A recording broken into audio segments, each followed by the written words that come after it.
يا مرحبا حبايب قلبي، شلونكم؟ يا رب تكونون بخير.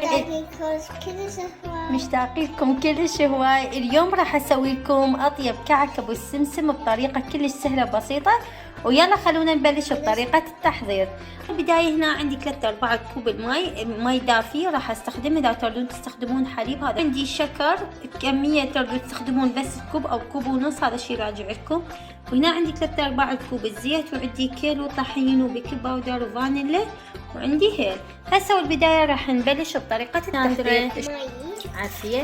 اول بدايه راح نضيف الماء، هذا شو اسمه، راح نضيف الزيت، وهسه ايش راح نضيف؟ سندوره فانيلا. عافيه.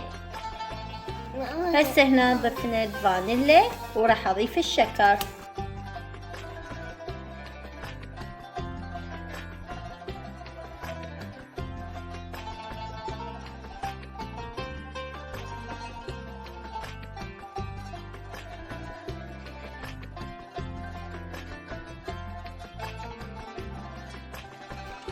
هسه هنا هذا اول كوب.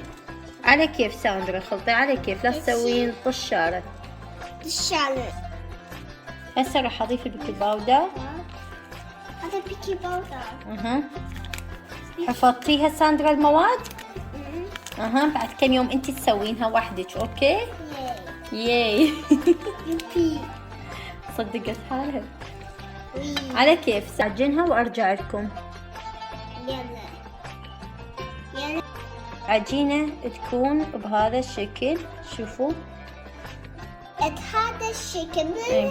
هسه راح ابلش اني بهاي الاثناء اجهز الفرن، اشغل الفرن وراح نبلش نشكلها قدامكم، وبعدين اضيف له ربع كوب مي ورد.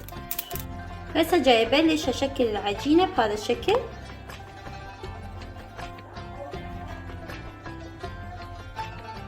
حدخلها بالفرن واتركها مدة ربع ساعة، وارجع لكم على درجة الحرارة 200.